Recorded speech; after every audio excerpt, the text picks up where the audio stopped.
고린도전서 4장 1에서 7절 말씀입니다. 4장. 사람이 마땅히 우리를 그리스도의 일꾼이요 하나님의 비밀을 맡은 자로 여길지어다. 그리고 맡은 자들에게 구할 것은 충성이니라. 너희에게나 다른 사람에게나 판단받는 것이 내게는 매우 작은 일이라. 나도 나를 판단하지 아니하노니 내가 자책할 아무것도 깨닫지 못하나 이로 말미암아 의롭다함을 얻지 못하노라. 다만 나를 심판하실 이는 주시니라. 그러므로 때가 이르기 전 곧 주께서 오시기까지 아무것도 판단하지 말라. 그가 어둠에 감추인 것들을 드러내고 마음의 뜻을 나타내시리니 그때 각 사람에게 하나님으로부터 칭찬이 있으리라. 형제들아, 내가 너희를 위하여 이 일에 나와 아볼로를 들어서 본을 보였으니 이는 너희로 하여금 기록된 말씀 밖으로 넘어가지 말라 한 것을 우리에게서 배워 서로 대적하여 교만한 마음을 가지지 말게 하려 함이라. 누가 너를 남달리 구별하였느냐?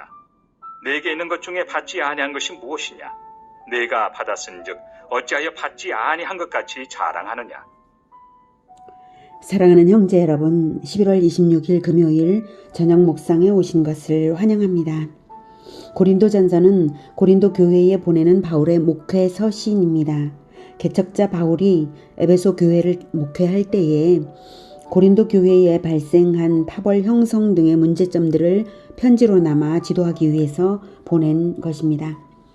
3장에서는 교회를 건축물에 비유하여서 교회의 하나됨을 이루도록 설파했습니다. 그 내용은 첫째, 예수 그리스도를 믿어 구원 얻는 진리의 기초를 튼튼히 닦으라.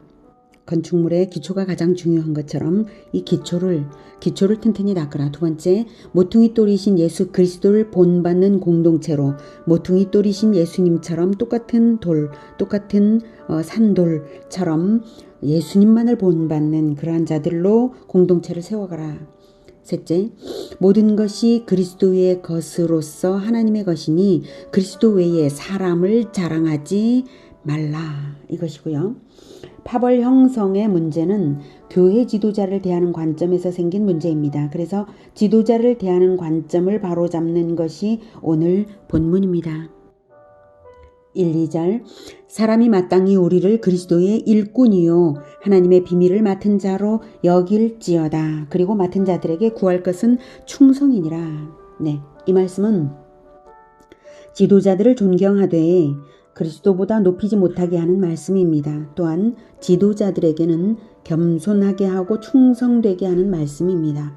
이 말씀이 가르치는 의미를 다시 정리하면 첫째, 교회의 주인은 그리스도이며 교회 지도자는 그리스도의 일꾼일 뿐이다.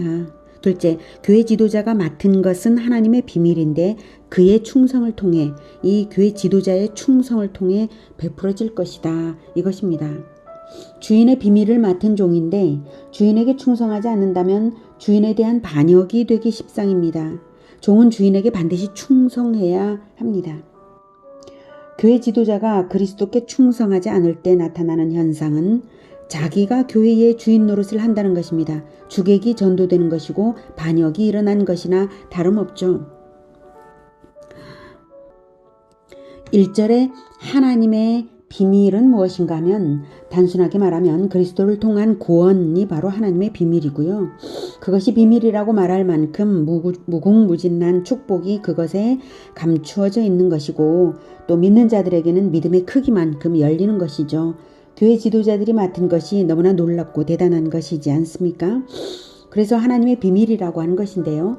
교회 지도자가 자기를 낮추며 그리스도께 전적으로 충성함으로써 그 비밀이 베풀어지는 것이지 충성이 약화되어서 어느샌가 교회의 주인 행세를 하게 된다면 지도자가 주인 행세를 하게 된다면 교회가 아닌 것이 되고 말 것입니다. 맡은 것이 대단함으로 충성하는 만큼 맡은 자의 가치가 빛나는 것이지 충성이 부족한데도 맡은 자가 높아지는 것은 아닌 것입니다. 교회 지도자는 맡은 자입니다. 그리고 성도들은 지도자들을 존경하되 하나님의 비밀을 사모함으로써 그리하는 것이지 지도자 자체를 높게 평가해서 그래서는 안 되는 것입니다.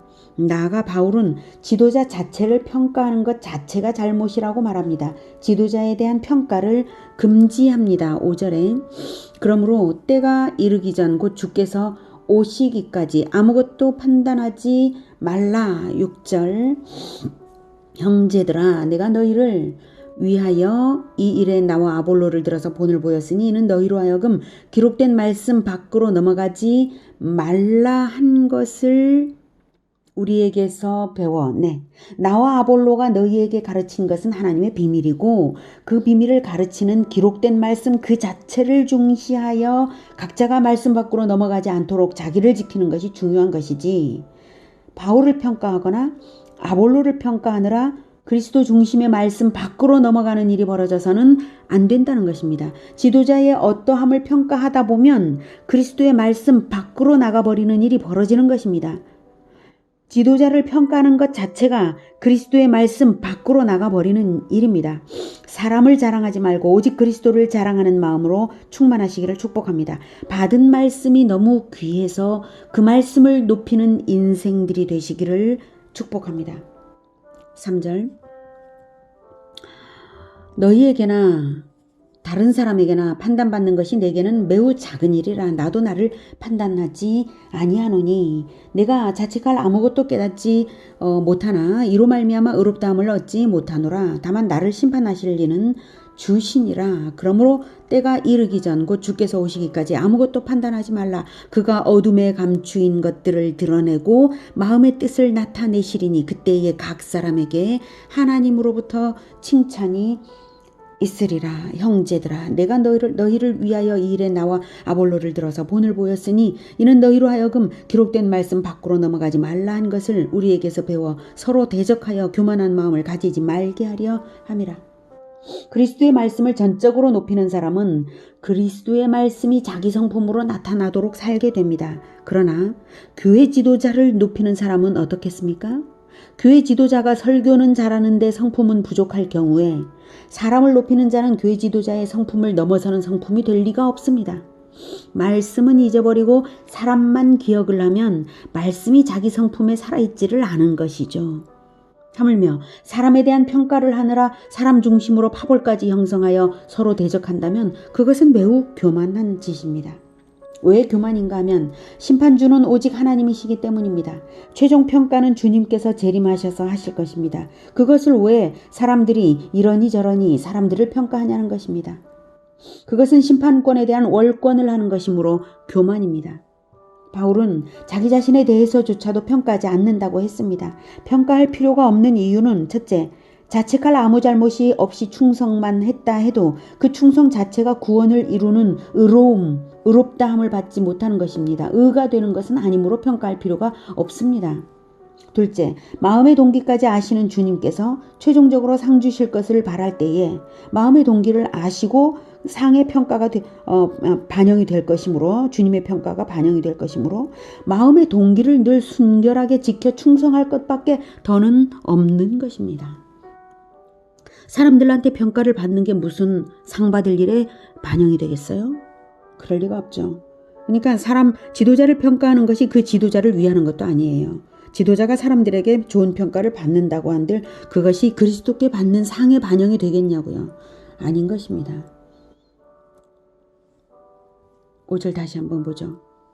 어둠에 감추인 5절 중반에 어둠에 감추인 것들을 그리스도께서 그가 어둠에 감추인 것들을 드러내고 마음의 뜻을 나타내시리니 그때에 각 사람에게 하나님으로부터 칭찬이 있으리라.